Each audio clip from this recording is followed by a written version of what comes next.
मित्रों, आपको जानकर के हैरानी होगी, पीएचडी हमारे यहां पहले कोई 50-55 हजार डॉक्टरेट्स थे। उस समय चाइना के पास शायद 6000 थे। आज मित्रों, चाइना 70-80 हजार को क्रॉस कर गया है और हम जहां थे वहां से पीछे हट गए हैं। इतना ही नहीं मित्रों, अमेरिका में देखिए एक व्यवस्था है। अमेरिका में ये व्यवस्था है कि यूनिवर्सिटीज रिसर्च करती हैं, लेकिन वो सिर्फ पीएचडी लिखने के लिए या डॉक्टर लिखने के लिए रिसर्च नहीं होती है। रिसर्च किए हुए हर कागज का राष्ट्र निर्माण के अंदर एक दस्तावेज के रूप में उपयोग होता है, एक डॉक्यूमेंट के रूप में उपयोग होता है।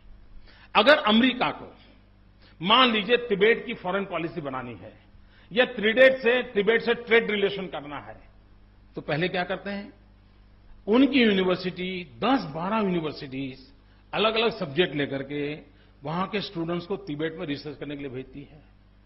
वो तिबेट का पूरा रिसर्च कर करके ले आते हैं। वो रिसर्च के आधार पर उस पेपर्स जो पॉलिसी मेकिंग करते हैं उनको दिया जाता है। उसके आधार पर अमेरिका तिब्बत के साथ अपने रिलेशन की पॉलिसी फ्रेम करता है और ज्यादातर उनको नुकसान कम होता है, सर्वाधिक अपने फायदे के क्षेत्र में। क्यों?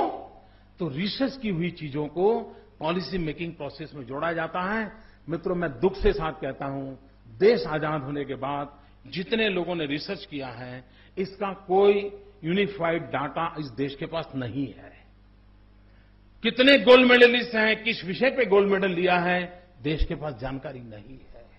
कितने लोगों ने रिसर्च किया है, उस रिसर्च का क्या उपयोग हो सकता है, उसने रिसर्च किया हुआ डॉक्यूमेंट कहां पड़ा है।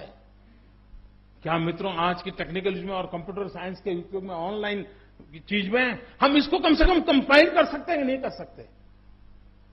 उसको कंपाइल करके उसमें उनके ग्रुपिंग करके उनको कभी बुला करके बताइए, भाई इतना रिसर्च किया था, आपको क्या लगता है देश के लिए कैसे काम आ सकता है? मित्रों,